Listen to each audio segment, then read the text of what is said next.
I heard my mom say one time that God has one of the longest waiting rooms, and man, do I feel, understand, and know what she meant by that. And I'm pretty sure I'm not the only one who is experiencing that same thing in this season of your life. And so that's why I'm coming to you to share this with you. All right. So we're going to go to Isaiah chapter 60, verse 22. And this is the NLT version, my favorite version. It says, the smallest family will become 1,000 people, and the tiniest group will become a mighty nation. At the right time, I, the Lord, will make it happen. And so, God's timing, we have to realize that it is something outside of our own understanding, right? And so I'm going to also read another one. This is Isaiah 61 and 2. It says, He has sent me to tell those who mourn that the time of the Lord's favor has come, and with it the day of God's anger against their enemies. I'm going to keep reading because I see it says, to all who mourn in Israel, he will give a crown of beauty for ashes, a joyous blessing instead of mourning, festive praise instead of despair. I have that highlighted, so I had to read it, even though I wasn't going to originally read it. He will give you your beauty for ashes. And so sometimes when you are waiting on God and you're waiting on God and you're waiting on God and you're waiting on God, you get discouraged and you start either operating out of works of the flesh, like Sarah and Abraham when they got Hagar pregnant, and you start coming up with bright ideas and doing your own thing, or you get discouraged and you just say, forget it. There was somebody who did that. I want to say that was Zerubbabel when he was building that wall. Y'all correct me if I'm wrong. I'm only human, okay? But yeah, when you're waiting for God to come through with his promise that he gave you, sometimes it does take a while. And so y'all, I have notes because I don't want to ramble. I'm one of them people, I like to get to the point. So he is not on our clock. He is not on our clock. He is not limited to our time. God operates outside of our time. Okay. So the humanness says, God, you taking too long.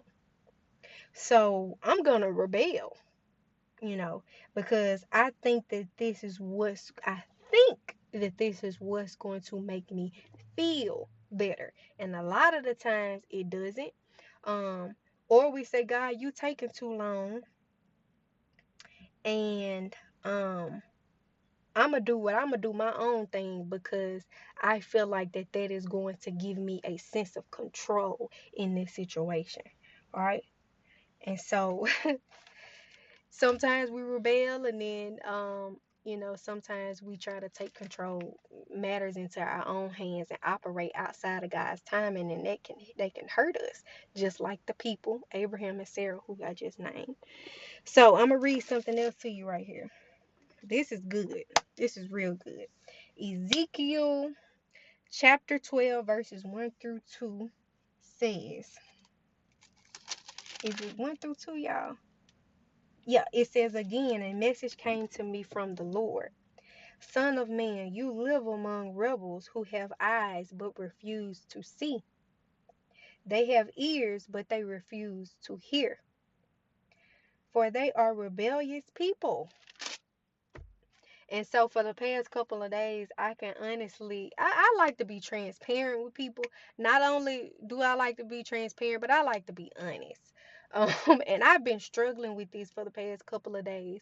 And I just feel like that is going to kind of help me to pull me up out of what I've been feeling through rebellion, through tired of waiting on God, and just feeling discouraged or, whatever those little human emotions that we feel in the process on our walk, right?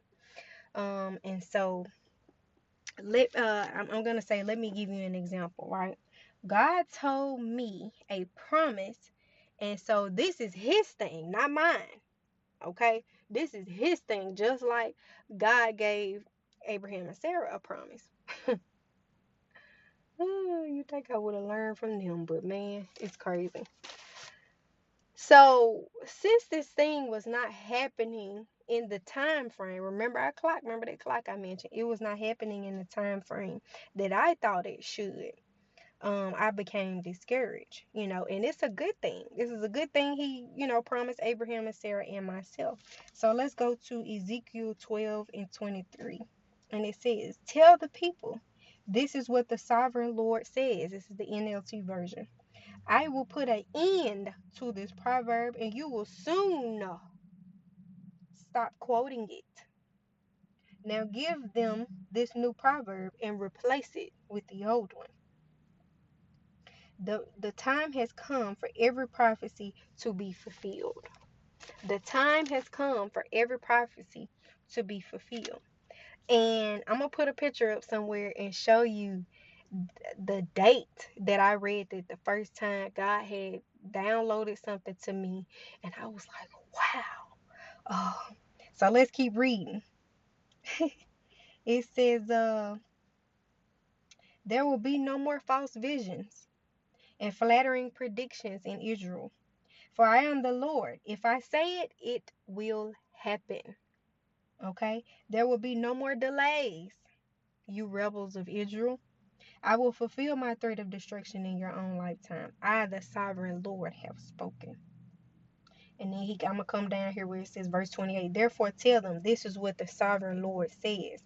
No more delay.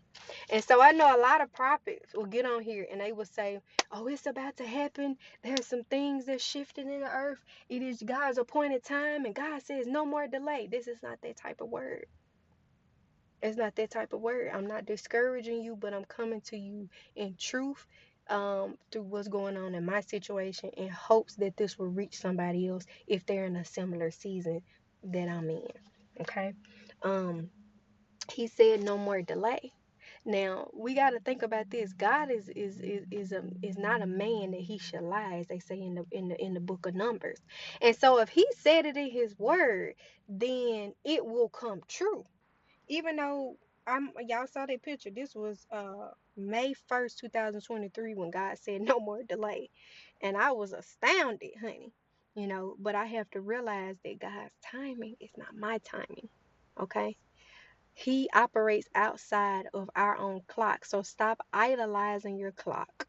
Stop idolizing your watch and trust him. If he says it is going to happen, it's going to happen. If he says no more delay, then it probably will be no more delay.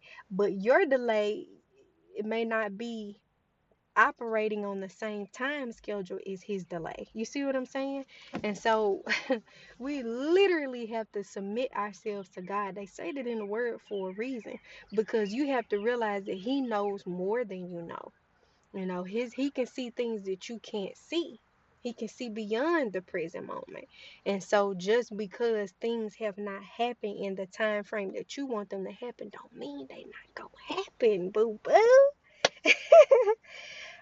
So I'm still waiting, and I've told you within my waiting what the lesson is that I've learned today. And I probably still keep learning it over and over again. But I just wanted to come on here, and I hope that this has helped somebody who is in that long waiting room with God, waiting on him for the promise that he gave you. All right. So I hope everything is everything with everybody. I hope this has encouraged some people. Leave me a comment down below if it has. I agree, or whatever God puts on your heart, and go help somebody. All right. Peace.